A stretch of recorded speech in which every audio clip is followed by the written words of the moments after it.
What's up, nerds? So I watched Creature Commandos episode 5. I watched it a couple days ago. I'm a little bit behind, but I it's the holidays at the moment of recording this, and I like to spend time with my family, and that takes precedent over covering some show. I just want to say that I really have enjoyed this show so far. I just really like it. Like I've said before in the past, and I'll say it again, I like James Gunn's writing. So therefore, this show just really like hits with me in terms of like how I feel about it and just the way I think that it's going. But it doesn't even matter about all that crap because that's boring. What about the lesbians?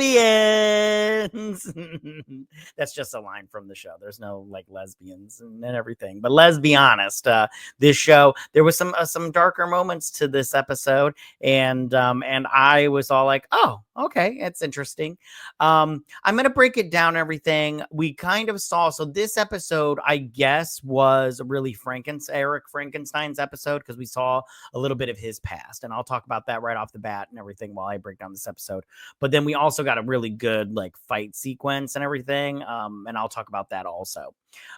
Okay, let me break this thing down, and then I'll see you on the other side. All right, here we go. So in 1831, following the incident at Victor's mansion, Eric is found by Bogdana, an old medicine woman who nurses him back to health, right? And after making a full recovery, Eric sets out to find the bride despite Bogdana trying to convince him that she does not love him back. And as a result of this, Eric kills Bogdana so that she would not have to live alone. So I just covered this part right off the bat, and this is peppered throughout the episode and everything. But he gets pulled off by this old gypsy woman, and he's in the cabin and everything, and he's connecting with her, and she's connecting with him, like a mother and son kind of situation. But then he starts talking about the bride, and she's all like, she does not love you and everything. Well, this was obviously a bad choice because Eric is very delusional, and every time you bring up the bride, he, obviously he gets upset about it. But then he talks about in this episode how he'd rather die than be alone. And at the end of this, he is going to leave Bogdana and her dog. I don't remember what her dog's name was. But he decides he just smashes her over the head a bunch of times with a pot. And I felt really bad for her just because I'm pretty sure she didn't want to die, Eric, because I'm sorry, just because you'd rather die than live alone doesn't mean everybody else feels that way. But at the same time, it was very obvious that she needed somebody. But I'd still, at the end of the day, I'm just all like, Eric, you just can't be killing people. Although he does not have the same point of view. He feels like you can't just be killing people. But I thought that this part was interesting in seeing just Eric's like progression. And just the fact that he's still in love with the bride. I mean, like, first off, she's not that hot. Second off, like, I'm sorry. Get it? She's just not that into you. Get a clue, motherfucker. But then he goes off, and we see how later on he goes off into his whole centuries-long pursuit of her. So in the present, Eric and Flag investigate McPherson's home and find her corpse, which is leading them to realize that McPherson, who spoke to Waller, was an imposter. Dr. Isla McPherson's house is filled with ancient artifacts, and this includes Amazonian armor and helmets because she is the world's leading scholar in Themyscira. Okay, so they go through her house and everything, and they find her body, and I was like, oh man, shit, she got killed.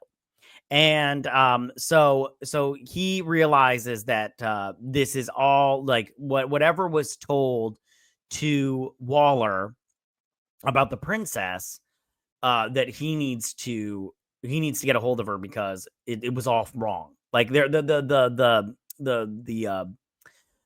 vision might have been a vision, but it wasn't necessarily true. So he's all like, yo, I need to let the princess know. So Flag calls Rostovic and warns her about Task Force M returning to assassinate her before the fake McPherson returns home and is revealed to be Clayface. Clayface makes his DCU debut, and Basil Carlo is a shapeshifter who can disguise himself as anyone.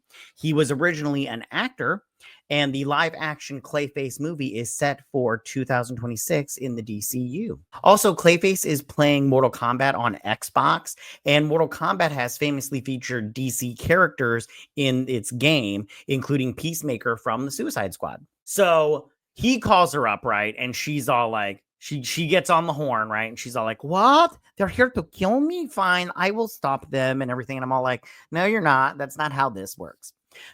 So they are ready to leave, right? But then Clayface shows up, and I liked how he Flag hid, and he's like, Eric, hide. And he just like hides behind a bird cage. And he's like, is that you hiding? And he's all like, where am I going to hide? And he's like behind the bed kind of thing. And that was pretty funny. But then Flag and Eric, right, they attempt to sneak out of the house, but are caught by Clayface. And in this ensuing battle, Eric defeats Clayface using electrical wires from the wall, though Flag is critically injured, like hardcore. But before passing out, Flag convinces Eric to tell the bride the truth. So I did like them how they were sneaking out, and you thought they were going to make it, although you knew they weren't going to make it because like it's way better if they don't make it. So so they're sneaking out the house, and I liked all the little tendrils from Clayface, and then I loved how he turned around from the couch and he was just like, "Gotcha, bitch!" And I was like, "Here we go." And then they started fighting, which Clayface was winning. But Eric was able to grab the electrical wires and electrocute him. And if you remember, like from the Batman animated series, that's how they defeated him in that first episode with him. That's such a good episode, by the way. Go back and go check that out.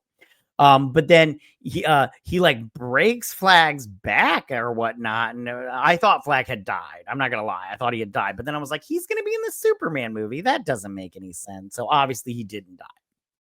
But I did like it and everything, and I did like how Eric was all like he was all like, but did you tell the princess? Did she tell the bride how I feel about her and everything? Like he was just obsessed with that. And I was like, Eric, get the fuck over it. All right. There's stuff going down here, my dude. Chill the fuck out. And but I did like this fight sequence. It was super fun. Meanwhile, Task Force M is escorted by Rostovik's Amethyst Knights, but is forced to battle them after they are ordered to detain the group. So James Gunn's dog, Mr. Weasley Von Spears, appears on a mural in Palakistan. Now, this tribute comes after Dr. Weasley Von Spears passed away in 2020. Now, he previously cameoed in many of Gunn's films, including Guardians of the Galaxy Volume 1 and 2 and The Suicide Squad. Dr. Weasley Von Spears appeared in a similar ad for Tobacco's Exquisitos in James Gunn's The Suicide Squad movie. So I think his name is Sergey. I liked Sergey, but he got. But they take him to a part of town that's obviously a shithole part of town, and they're ready to do battle. And they fight, and they did mention that not to go after Weasel or Nina, because those two were just like pretty much useless or whatever, just to go after the bride and Dr. Phosphorus, because they were obviously the two heavy hitters in this group. Now that GI Robot's gone. But so they're like fighting and everything, and they're winning, but then they gotta bail because they can't fight a whole freaking country. Eventually they're gonna lose. So I did like this battle sequence a lot. I thought it was super fun. I love when Phosphorus goes through the tank and he's got his fingers up and everything. That was pretty good. And overall, I thought this episode was pretty solid. I'm very excited to see where we go next. You know, who's going to, and I do think that Clayface does play a part in this. I do think that he is the one that is the princess, but in, you know, the Vision princess. So I'm just very curious to see where we go from here. I don't have really any theories except for that Clayface is the one that was pretending. But at the same time, why did he put on the scars for the princess? If it's Clayface, he could just be the princess without the scars. So I'm very curious to see where we go from here, how Gorilla Grodd fits in here, all that good stuff. But I did really like this episode. It was super fun, and I can't wait for the next one and everything. But tell me, what did you guys think about this episode? Did you like it? Did you not like it? What was your favorite part? Who's your favorite character from the Creature Commandos?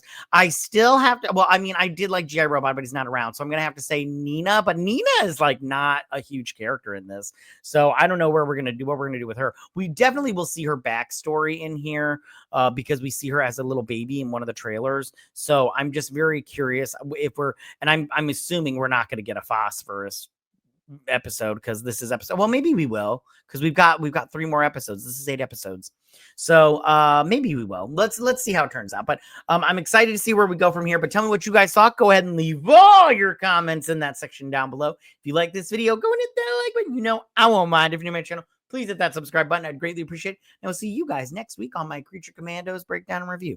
You guys have a good week. Bye.